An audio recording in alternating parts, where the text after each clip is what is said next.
Good afternoon, everyone. Okay, thank you. Dear esteemed guests, colleagues, and partners, a very warm welcome to each of you on behalf of Dubai Financial Market and Nasdaq Dubai today. It's with immense pleasure that we gather here today, united in our commitment in sustainable development and responsible business practices. Our collaboration with the United Nations Sustainable Stock Exchange extends back to a long period, and the Global Investors for Sustainable Development Alliance is a testament to our dedication to advancing principles of responsible business. Aligned the U.S. Sustainable Stock Exchange Initiative's guidelines, DFM is focused on supporting the adoption of sustainability practices internally and among our esteemed list of issuers today.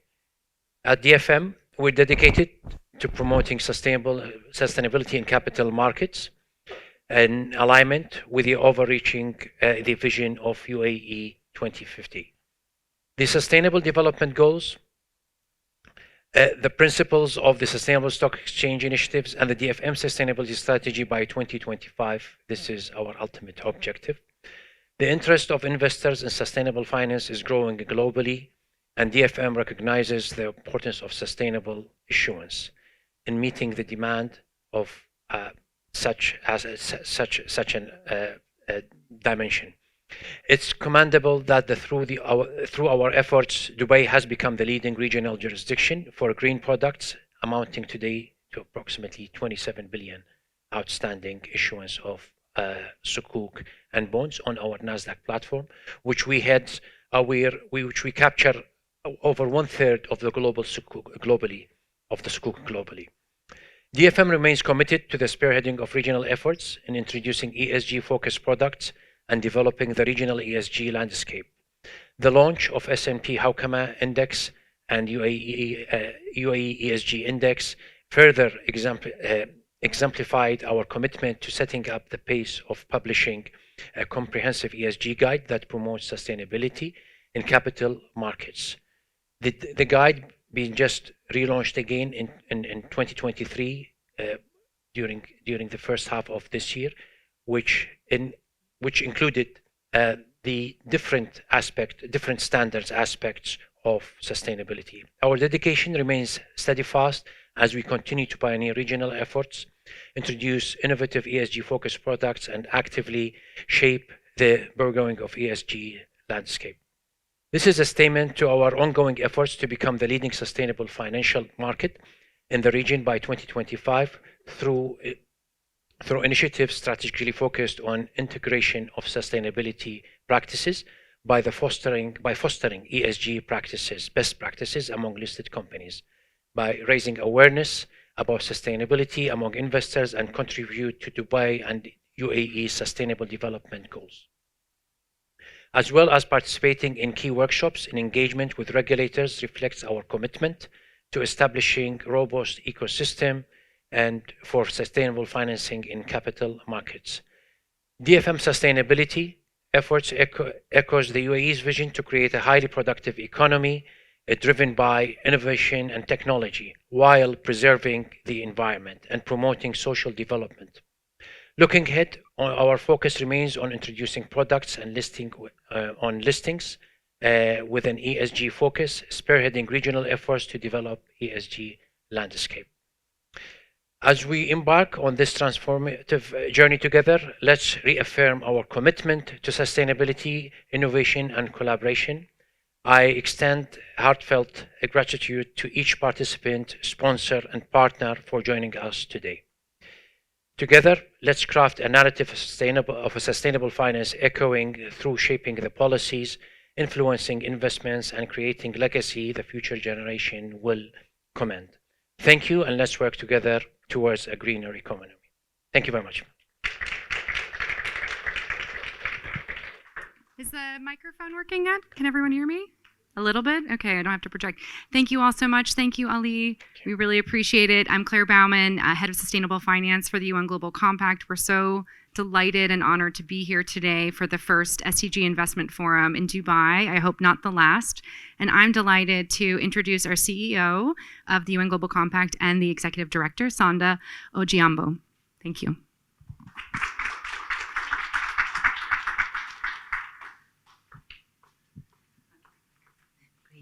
Thank you. Thank you very much, Claire. Well, good afternoon to all of you, and thank you for making the time to join us here.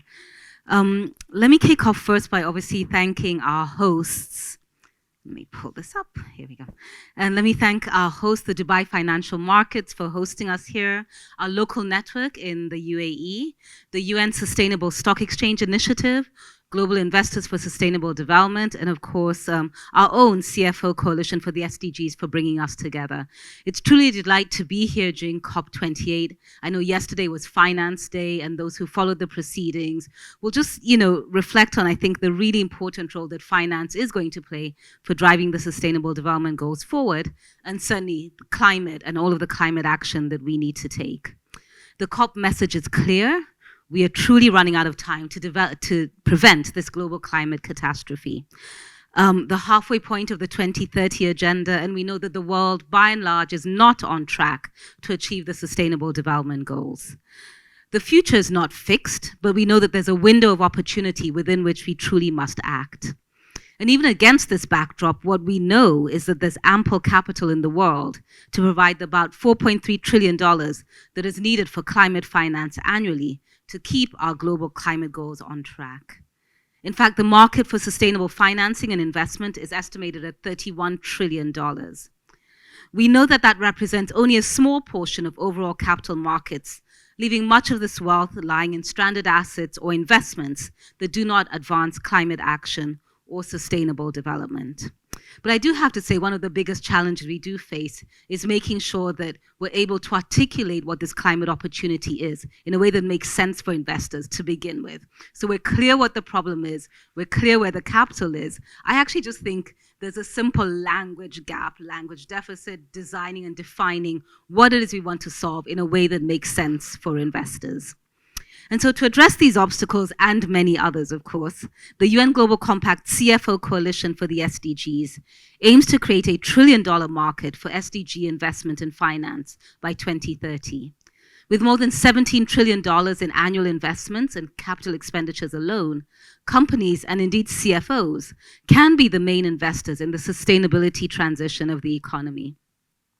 And anyone who sat in the COP discussions over the last week and certainly over the last year will know that corporations, or rather the private sector per se, are expected to be some of the largest direct investors in climate change mitigation, surpassing both governments and the financial sector. Our work with the CFO Coalition aims to direct as much as possible of the estimated $17 trillion in corporate fixed investments annually, and trillions more in innovation and intangibles, to strategies, products, and services aligned with the Paris Agreement and to the SDGs more broadly. However, companies truly cannot do this alone. We need equal leadership on the part of investors, banks, and financial institutions, stock exchanges, and development finance. And that, my dear friends, is why we're here today. This SDG Investment Forum connects corporates, investors, financial intermediaries on a shared platform to promote and support SDG-aligned investments and finance across the entire investments value chain. Together, we can ensure that financial markets properly account for climate risks and opportunities, and that sufficient capital is allocated to strategic climate action. At the UN Global Compact, we firmly believe that climate action is both a responsibility, but more importantly, an opportunity for the private sector. And as we know, and as we hope for positive outcomes at the end of this COP, we can still limit temperature rise as close as possible to 1.5 degrees. We can still build a world of clean air, green jobs, sustainable companies, resilient communities, and a place where our children and the next generation would want to live. But as we say, we must collaborate more, we must bring innovation to the table, and we certainly must believe in the power of the private sector to be part of this transformation. Thank you so very much. Thank you. Oh, let me say thank you to Claire. Claire's pretty new in role. How long has it been? Has it been 6 weeks yet? Yeah, 7 weeks. 7 weeks in row, and has really stepped in really well. So congratulations to you, and thank you for coordinating this all. Thank you. Thank you so much. It's been a wild ride, and I promise you a wild ride today. We're going to talk about a number of different things. I just want to give you a quick preview of what our agenda looks like this afternoon. This is part one of our session. I'm going to introduce my esteemed UN colleague now, Anthony Miller. And then around 4 o'clock, we're going to take a coffee break, a networking break. It's a lot of why we're here. How do we build partnerships together, solve problems together, use that time. And then at 4:30, we'll have the second half of our program where we delve a little bit more into the corporate side of in finance. So Anthony, please join me on the stage. Delighted to be here. Thank you. Thank you very much for that. Thank you everyone for coming today. It's been a really exciting, action-packed last couple of days here at COP. Today, in this session, before we get to the CFO dialogue this afternoon, we're going to first talk about corporate sustainability reporting, and this is directly linked to progress here at COP. At COP26, there was the launch, the creation of the International Sustainability Standards Board from the IFRS Foundation. Last year at COP, there was tremendous progress towards this new standard that was launched less than 6 months ago. So today we have the standard. We're going to talk a little bit in the next panel about the implementation, the adoption of this standard, answer some questions. This is a practical primer. So if there are questions also, if we have time, we'll take some questions from the audience, but you have the experts in the room today who have written this standard, who are delivering this standard, but we're also going to hear from the regulatory dimension as regulators are in charge of the adoption of the standard, and there's tremendous interest from that around the world. So without any further ado, I'd like to invite Rodrigo, who is the chair of the Sustainability Committee at ISSB, the International Organization of Securities Commissions, to come up and deliver a keynote address. Thank you.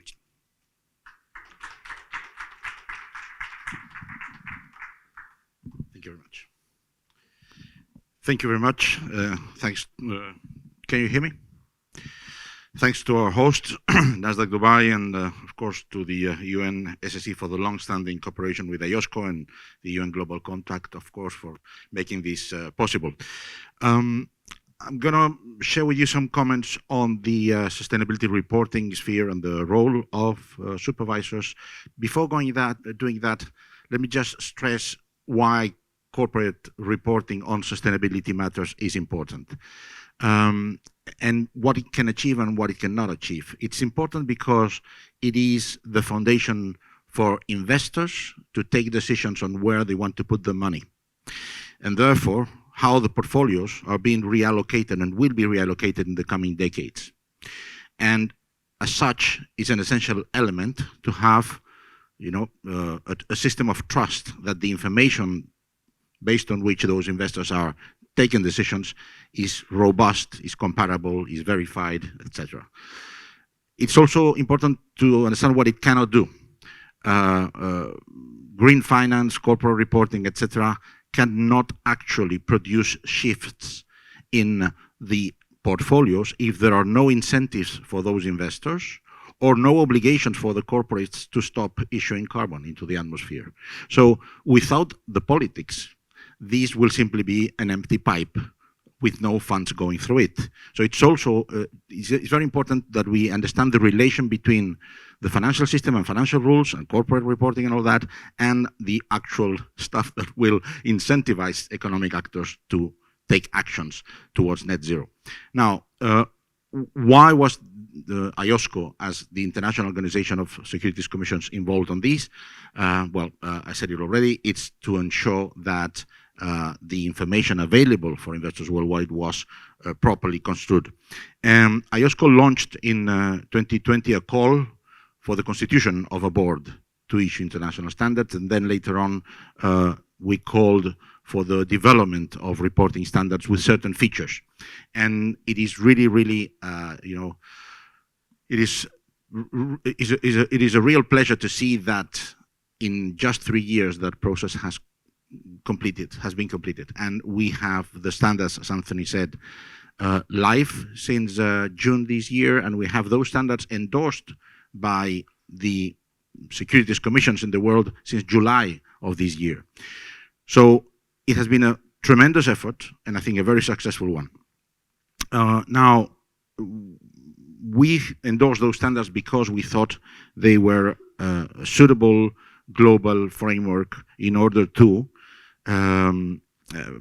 ensure consistent and comparable information on mandatory or voluntary reporting by corporates, that it would be compatible and connected with the financial reporting, the classical one, which is very important to read them together, that it would promote interoperability, meaning that different jurisdictions and countries in the world could adopt standards that would be compatible between them, and that would meet, of course, core investors and capital markets needs, and very importantly, that it would be assurable, meaning it would be a standard of information on which providers of assurance services, like auditors or other type of professionals, could give an opinion about the reliability of those figures, which is essential for the trust of the whole system.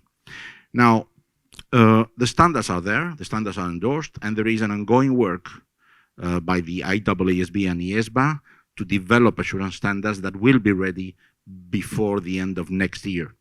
So we have the setting, and we will have the setting, let's say, from the standard side in place, rolled out.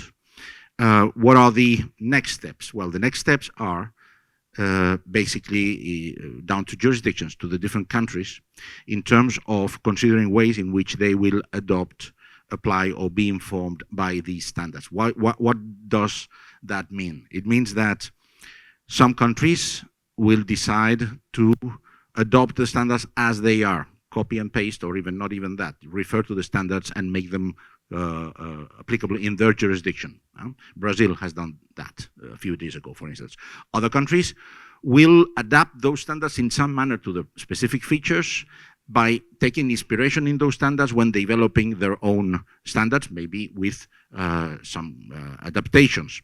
And some others will simply allow those standards to be used voluntarily by issuers, especially issuers that have international listings, but not only those. So those are the three basic possibilities that we have in front of us. Now, it's important, I think, that stakeholders, also private stakeholders, make their voices heard on this process. Because there are reasons why, for instance, stock exchanges have an interest on having their listing rules compatible with other listing rules, not having their issuers on the same footing as other issuers in other jurisdictions.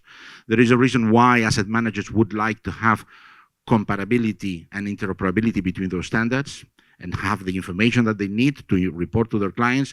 There is a reason why issuers that are listed or operating in several jurisdictions would prefer the reporting standards to be the same as their competitors. And there are reasons, of course, for auditors to face those reports in a similar manner across continents and countries. But it's important that that voice is heard by those jurisdictions that are now considering to adopt those standards, because it provides a real upside for also private stakeholders, not only for the general good or the green transition. Now, the role of IOSCO as the organization that gathers financial regulators around the world is to support this process. Not so much calling for it to happen. That's what happened already in 2020 and 2021, but as a forum or a hub of cooperation between supervisors.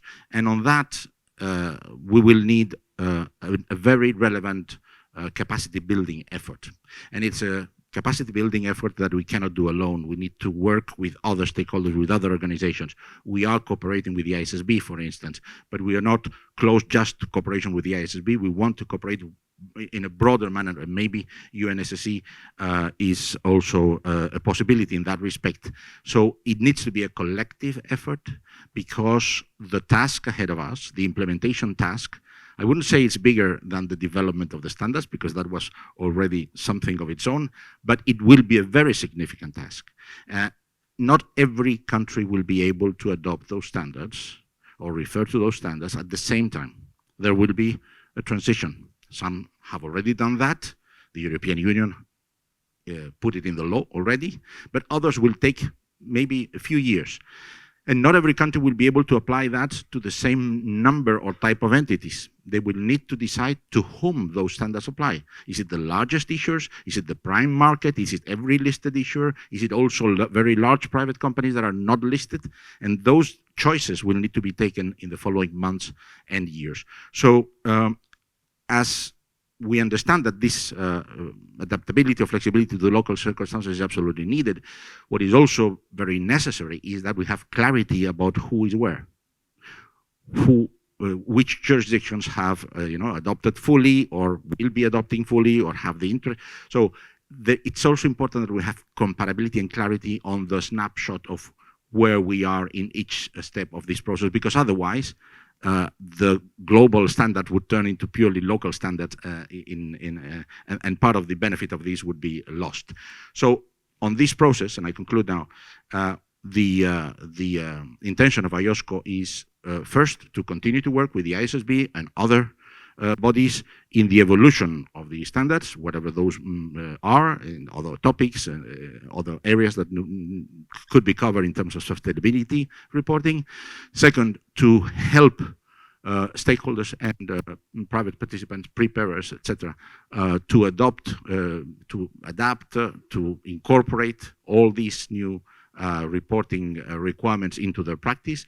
And third, to be a hub to exchange practices, to reinforce capacity of regulators around the world. And for that, of course, we stand truly ready. Thank you very much.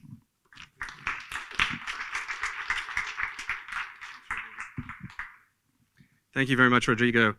I'd like to now invite our friend Marty from ISSB to tell us about the standards, which of course is the highlight of this conversation. So Marty. Thanks, Anthony.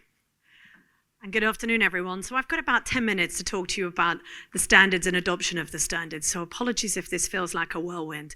It's a bit of, and some of you know it very, very well, and some of you we can touch on maybe after coffee later.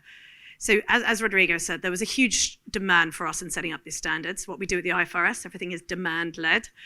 And we were really about solving the problems of decision useful and comparable information, solving the navigation challenge that you have around the many voluntary standards that were in the market on sustainability issues, and creating an efficient reporting landscape. And we really were stressing on the decision usefulness for investors and the cost effectiveness for companies as we were building out our new standards. And the purpose of this was to create a truly global baseline for financial reporting. So as Rodrigo was saying, we want all large listed companies around the world to be reporting against the same set of standards, so we can be comparing like by like across various jurisdictions. What those additional building blocks are, what Rodrigo referred to, sometimes they have jurisdictional nuances. So a great example of that could be transition plans in the UK, where they ask you to go further than what is required at the baseline. Or in Australia, for example, where they have the National Greenhouse Gas Energy Reporting System, which is different to the Greenhouse Gas Protocol and slightly different. And you could have a building block there in EU1, for example.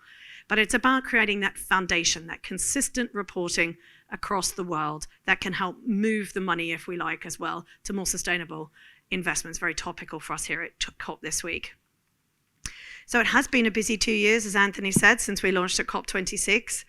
We have published the two standards in June this year. We've welcomed support from the Financial Stability Board, from IOSCO, from the European Commission, as well as many others across the year, which is helpful to know that we're on the right track. For those not familiar, the two standards, I'll stop saying two standards, or S1 and S2. We have S1, which is our general requirement standard. This is sort of, if you like, the sort of almost how-to, the terminology standard, how to talk about all sustainability risks and opportunities to your capital markets. It uses some of the same characteristics of the TCFD. So if you're familiar with the 4 pillars, they're all built in here as well. So you'll feel a bit comfy here. It builds off IAS 1 and IAS 8. For those familiar with accounting standards, it really does kind of stitch it together. And that's something we've really tried to do as we've built the standards, build off what everyone was already doing in the market. So hopefully no one had to completely start from scratch. And so others also understood it. We've also got industry-specific disclosures in here, and it can, of course, be used in conjunction with other generally accepted accounting practices. We also have S2, our climate standard, very topical this week, and we've had huge amounts of support globally for this particular standard this week. This standard is almost in a way very exciting because it's the full evolution of TCFD. TCFD, the Task Force on Climate-Related Financial Disclosures recommendations, are now fully embodied in this standard. So if you were doing TCFD before and publishing a TCFD report, this is your next step and this is your journey. They've handed over responsibility to us. Their website even went down for a few days. We were like, no, put that back up. People still need it. But we have started to incorporate a lot of their key resources for adoption into our new Knowledge Hub, which we launched earlier in the week as well. So remember, TCFD now embodied in S2. We do S2, not TCFD. That's sort of the narrative we need to start to be reminding ourselves. So that's our two standards, S1 and S2. So now how are we going to get these adopted? I think that's the question of the day, isn't it? And we've got a bit of a strategy. And when they wrote the standards, it was really about making sure they were proportional. And we built guidance into the standards. So their standards do come with quite a bit of guidance as well. So if you haven't had a look, take a look. And we built them in so that they were scalable over time. They could be proportionate for your skills and capabilities that you had in there.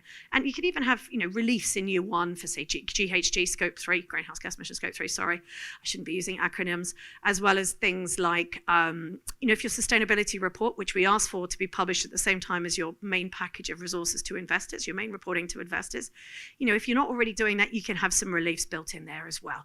It can happen a bit later and to help bring it on stream. So we've really tried to make it as accessible to everyone all across the world to get started. We've also, in Q1, we'll be publishing an adoption guide, which I'll come on to in a bit. Actually, let's just jump on there now.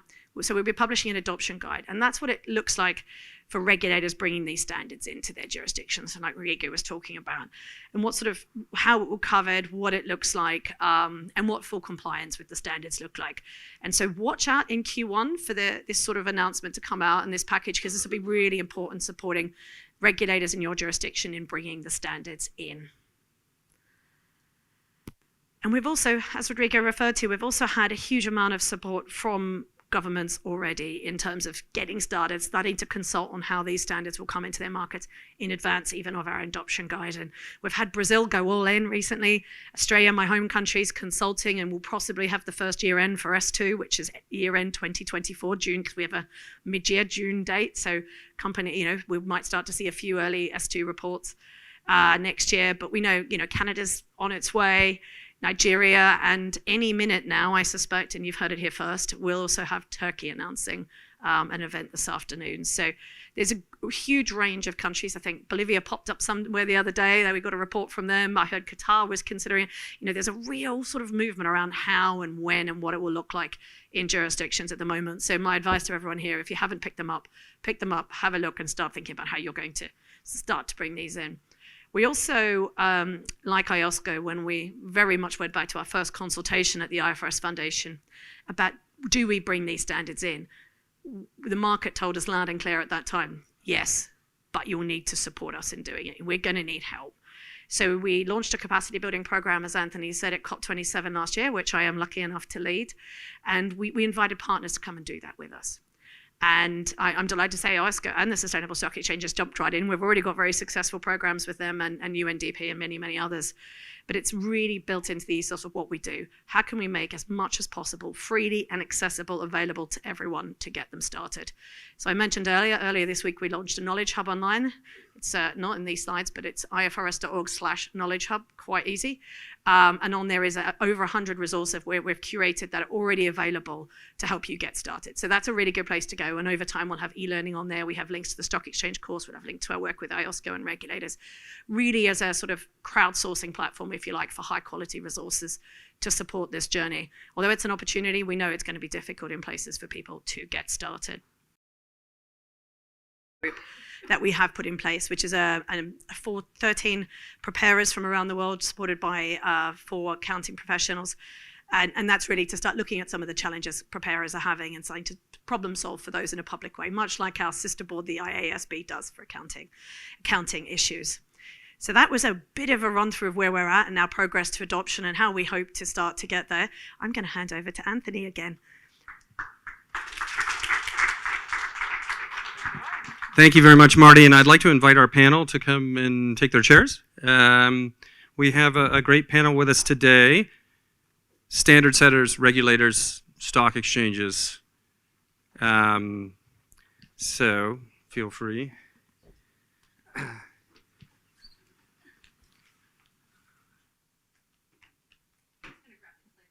Thanks. And you can tell me when to stop, because I know we got a slightly late start, so I thought maybe I'll go 15 minutes into the coffee break. Sure. I won't steal too much of your coffee break. Caffeine is important.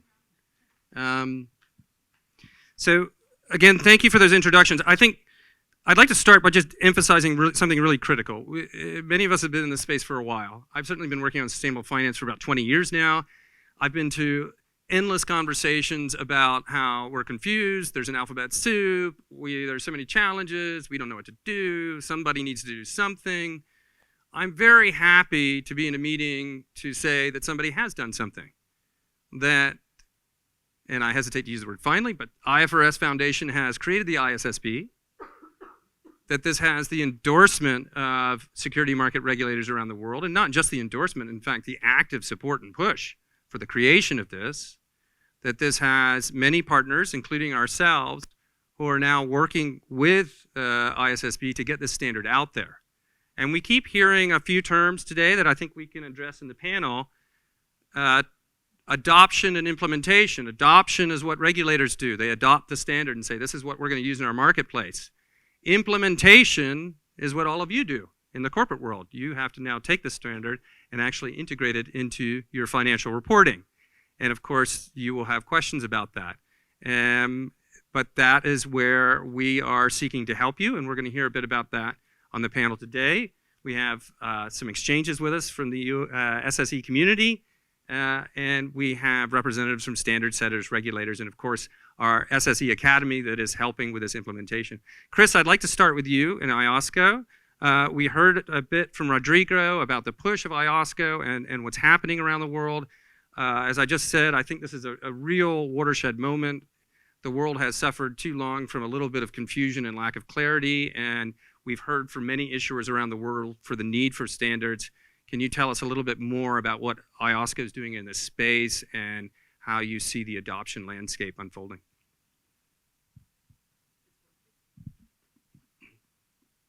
Try now. Thanks, Anthony.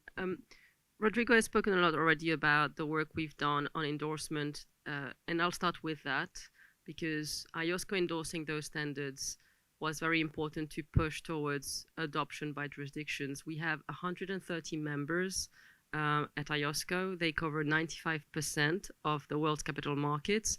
So if through that we manage to get to a point where jurisdictions are adopting, then we will hopefully cover the vast majority of capital markets. Now, endorsing obviously isn't sufficient. We do need to get jurisdictions to move towards adoption.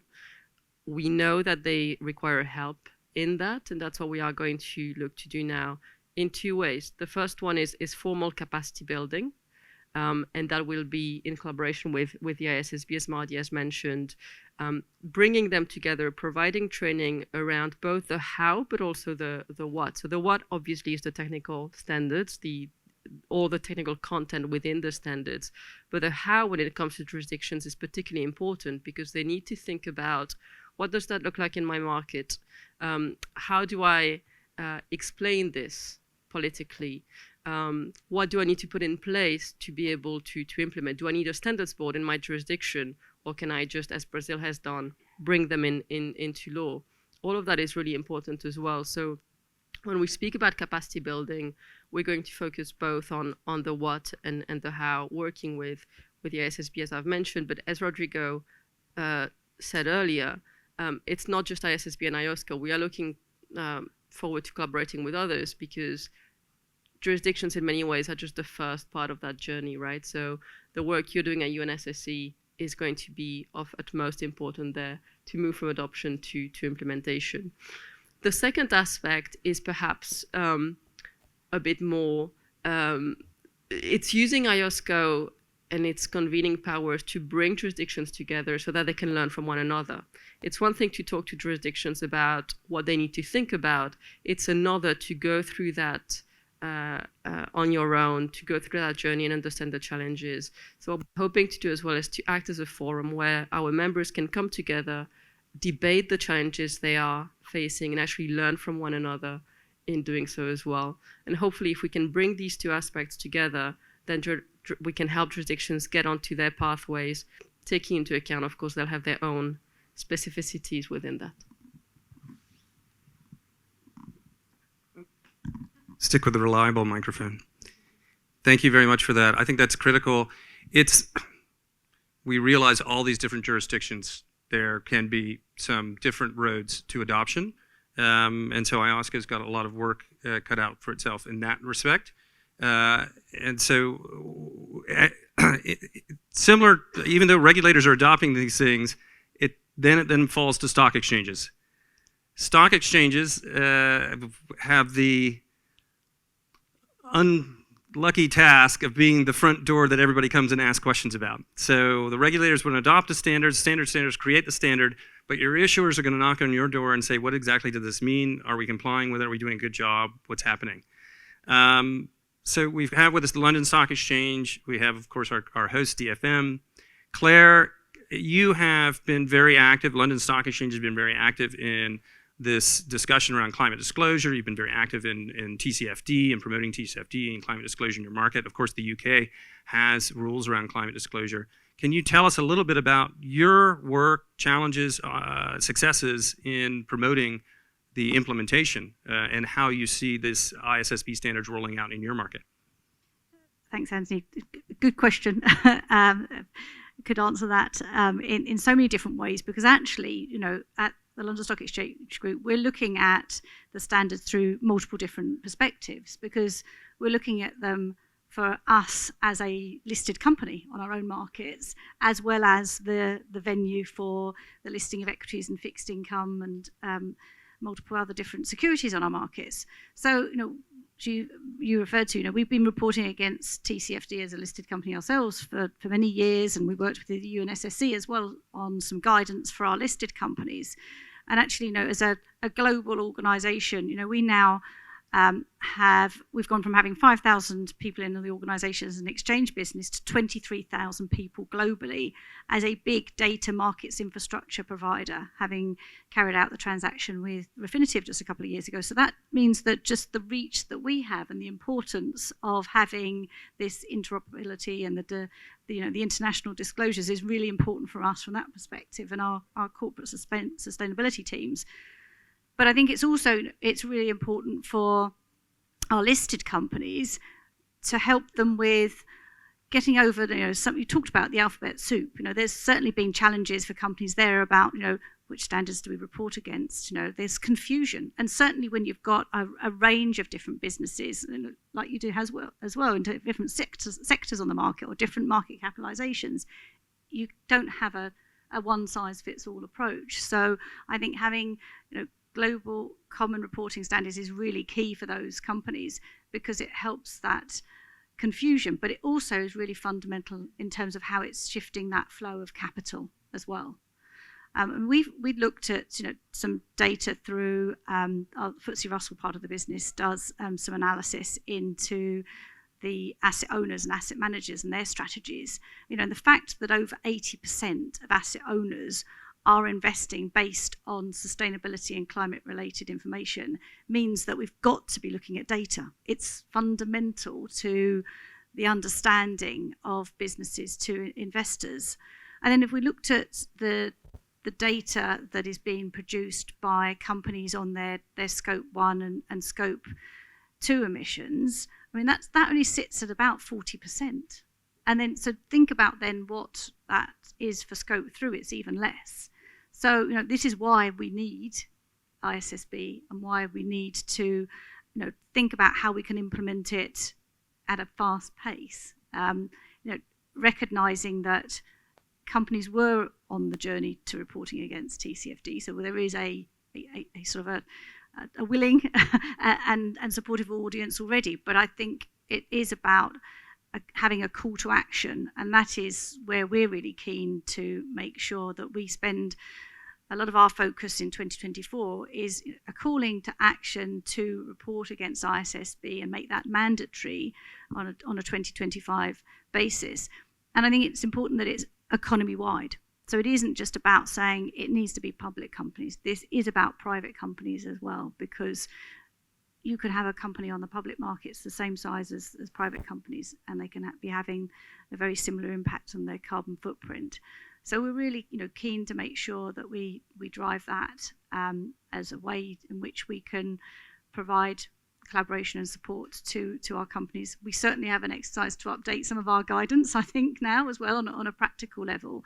But I think it is that that engagement, that collaboration, and to make sure that we also, that one of the things that's also happened in the UK perspective is that we have transition plans becoming mandatory as well. So there's sort of an acceleration, I feel, towards this need for better understanding of data to ultimately help with that flow of capital.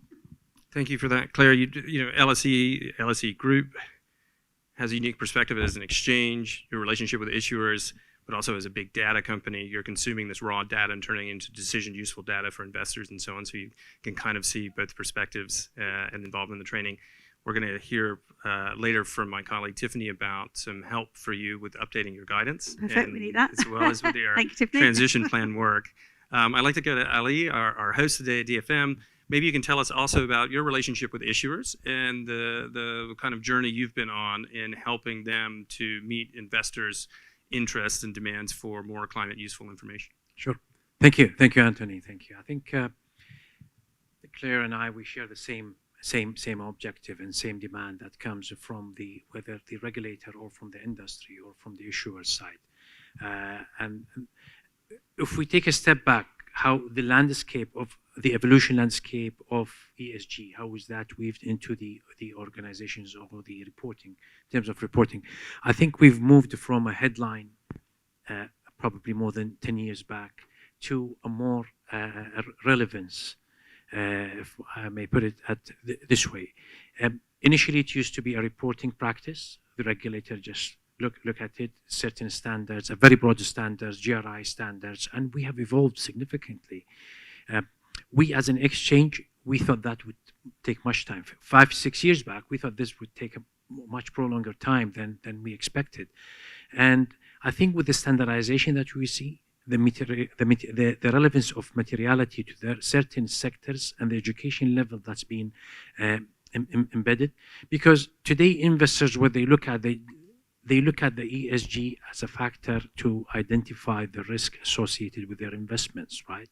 Because many of the mainstream risk is not captured through the normal financial reportings. And thanks to the ISSB, the IFRS S1 and S2 that's been published, thanks to you people, that you put a framework for that. Yeah, I think there's the pathway, you set the pathway for this, but I think we start seeing the engagement with the issuers started to be very efficient because of the demand from an investor side. So we recently received from our external auditors that the IFRS S1 and S2 from it to be reported from effective from 1st of January 2024. So, and that's across all the PJSs, public joint stock companies. They need to report accordingly eventually, and that would really help us a lot. So we took them through more of an educational journey. We published our guidelines in 2019. We've updated this in May this year, a full update to the guidelines, how you weave the ESG as a part of your integrated reporting. It's an end-to-end process. We sit with them, we do workshop, we do accreditation program for them, for their board secretary and for their IR and ESG representative to be part of that journey. So this is in summary, and it used to be a voluntarily, I think 2 years back. Now it's mandatory, the reporting and the relevance of those metrics to the reporting. Thank you very much for that. That journey, I think, that you've been on is reflected also in the experience of other markets as well. 100%. So we engage with the other markets. Actually, we share our journey and we share our also they look into the guidelines that we have built. over the past few years. We consult third parties, we involve third parties to bring the best expertise in that. We've associated with a third party ranking agency, so they rank those issuers also. So name and shame, which I think is a very positive way of addressing the issues and how you can be part of those top list. And it's been working quite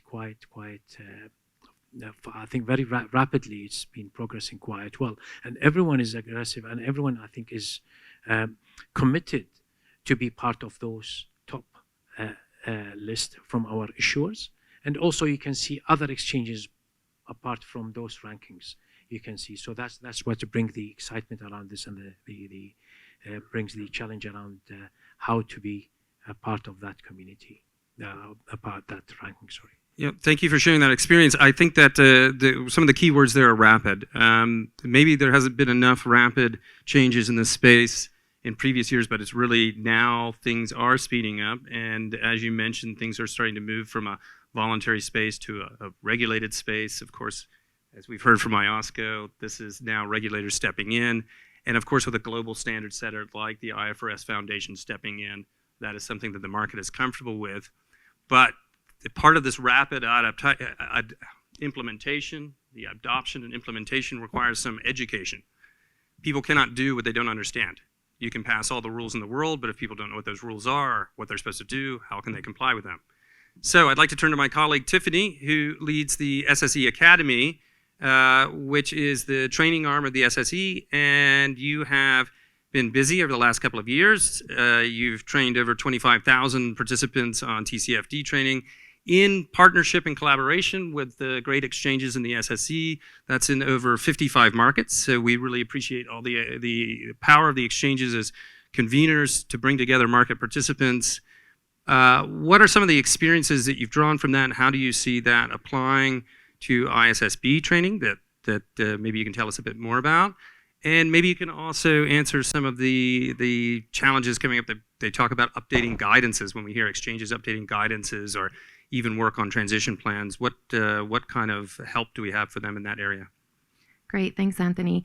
Hi, everyone. So I think we have not only a challenge ahead of us, but we luckily have a lot of solutions ahead of us too. And one of those is the guidance. So Claire, we've worked together on a few model guidance documents, and the SSE has over the years developed, now this is our third model guidance, which is meant to be a template that stock exchanges can use in order to guide their markets on these topics. And the reason we create it in a template form is for exactly what Rodrigo and Marty were talking about earlier, is this need for a global, consistent language which then is adapted locally. But interestingly, if you look at the evolution of our model guidance documents, the amount of adaptation is changing significantly. And I think that's because we finally have converged into one standard language that we can use. So if you look at the 2015 model guidance, which was on ESG disclosure, we have there really a lot of frameworks that you might consider, a lot of different words that might mean the same thing. We go back and forth between sustainability and ESG.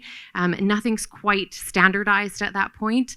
Then we moved on to the climate guidance with the TCFD, the Task Force for Climate-Related Financial Disclosures, where we're now speaking a little bit more concretely and suggesting that stock exchanges really keep the core content the same, but then make a few adaptations to their local market, maybe what their core listing segments are, etc.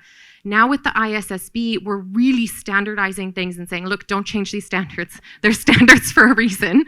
But speak to your market in a way that will resonate, that makes sense to them. Speak their dialect. And, Jing Dong, from the vice chair of the ISSB, often speaks about a new language we've created now. And stock exchanges can easily change that into their dialect and make sure that they're speaking the correct dialect to their market.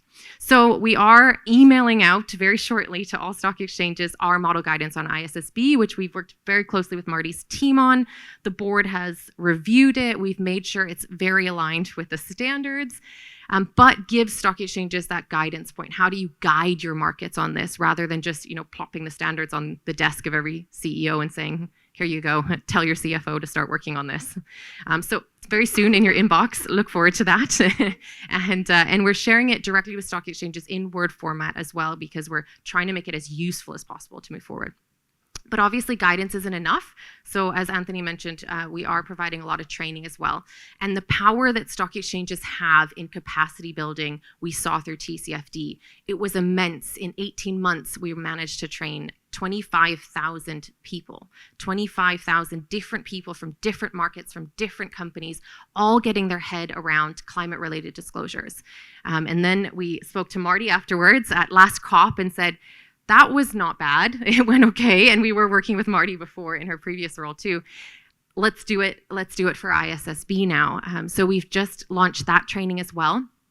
And the key to that training, again, is it's globally consistent. Every market's getting the same information, but we're interactive, we're live, we're speaking with the participants. So we're able to then adapt it to the local context, work with the stock exchanges, making sure that they're getting the local regulatory perspective, exactly how it fits within their requirements. And we learn from them. Marty and I just did a live training in Dublin, Euronext Dublin, as one of our pilots. And I'd say we might have learned just as much from them as they did from us. Yeah. The questions that people bring us help us understand the journey that's still happening.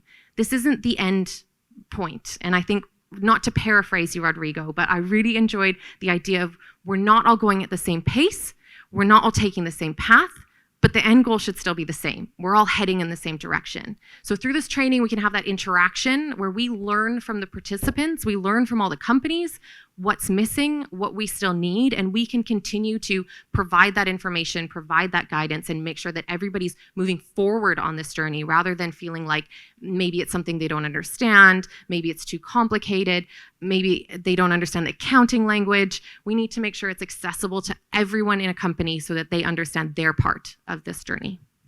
Thank you very much for that, Tiffany. Marty, I'm going to come to you just to have your reflections, to sort of bookend this, because you did introduce us with a keynote, but just to have a sense from you, the foundation, the capacity building work you're doing. Let me just say first that, one of the benefits of an intimate setting like this is it would be silly for me not to go to the audience to take a question. I know time is the essence, but if there's one or two burning questions in the audience for the panel about the new ISSB standard, keep that in mind. I'll come right back to you. So then just please raise your hand. Marty, IFRS, the ISSB, you're not writing the standard and then dropping it on the floor and walking away. There's a capacity building element, and that is on your desk to drive through. Obviously, you're working with us on this. Maybe you can tell us a little bit about that, about your thoughts on this capacity building program going forward, how you're interacting with exchanges, with regulators, and with market participants. Thanks, Anthony. So our capacity building program, as I alluded to earlier, is really at the heart now. We can't, all we've heard from the market when we asked about what we should do next on different topics was, well, actually go and get adoption of S1 and S2 and support everyone to do that journey. So it's very, very central in the organization, and we have a great range of partners that have all stepped up in various different areas where their expertise are to support us. And a great example is that, for example, not my lovely friends on stage, but the Pan-African Federation of Accountants. We're now working to upskill 125,000 chartered accountants across the region of Africa to bring them up to speed with how they need to be able to respond to these standards. So that's a fair, and that's not just to be able to do the standards, but that's also to give them capacity to be able to respond as we develop future standards. So we can actually bring this in and truly get a global marketplace involved in, so it's not Global North setting standards for Global North, but really Global South getting involved in the process as well. So we're doing various different projects like that, as well as the great work we're doing with you. But I'm conscious of time, so I've got three things that I'm going to ask. I'm going to ask our stock exchanges up at the end, please book in with the training and use the model guidance. I'm going to ask all of you as preparers two things. One, when this comes to your market, please ask that they bring this in and they don't deviate from the baseline, because that's going to allow you with a level playing field with your colleagues globally, as you heard, and just make it much easier overall for yourselves, but for others. And the third one is, if you are preparers right now, don't wait for the regulation, get started. This bottom-up adoption process supported by the resource of the SSEI, our Knowledge Hub, and many others out there are absolutely critical. So just, if you haven't started on TCFD, if you have, work out the difference. There's a mapping table, start to think about what that looks like next. Have a look at S1, have a think about what wider sustainability risks are, and start to move forward. Just start, please. and you know where to come for help. Thank you very much for that, Marty. Those are great asks. Now, I want to just check with the audience to see if anybody has an ask. Here we are. Let me see if this... Thank you very much for a wonderful session. My question to Marty. You have GRI standards, which you are actively involved in, and there is a big section of it for the financial sector. You have the Quetta principles. Is this another burden that is coming on the financial institutions? Is there any duplication? How are you going to deal with that? GRI is a continuous process of building the capacity of not 125,000, millions of people around the world. So how are you going to continue that process? That's a really good question. And 2 weeks ago in Singapore, maybe 3 weeks ago now, time's going by since I got here, we launched a Sustainable Innovation Lab in Singapore as the first collaborator with GRI there. And that's really about how we work together, because we cover very different subject matter, well, same subject matter, but from a different perspective. We're really about investor-focused, financially material, impacts that do have a financial material attached for the investor. GRI services, rightly so, a much wider range of stakeholders beyond the investor as well. And so together, in many jurisdictions, we can provide a complete solution to a reporting entity to help it tell that one consistent, comparable, decision-useful information story to the market. And that's what we've lacked in the past with all of the different. We'd get different stories in every report and every approach. And so by working together with GRI through this innovation lab, we can start to build out best practices globally to help the preparer understand how that information, for one, can also at times be used for the other where it's relevant.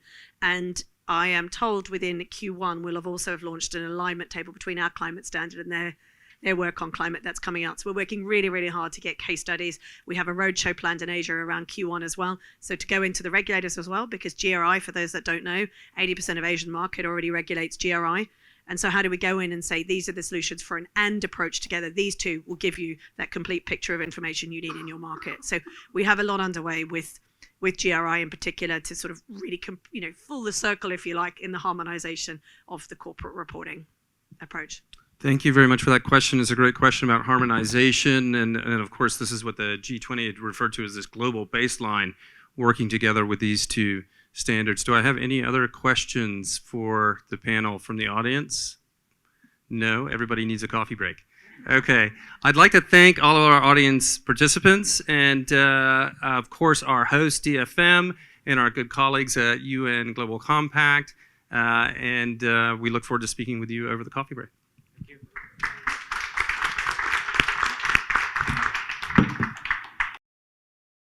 This afternoon, with respect to the previous panels. It's wonderful to be here and welcome you to this session focusing on linking climate targets, investments, and financing under the auspices of the SDG Investment Forum.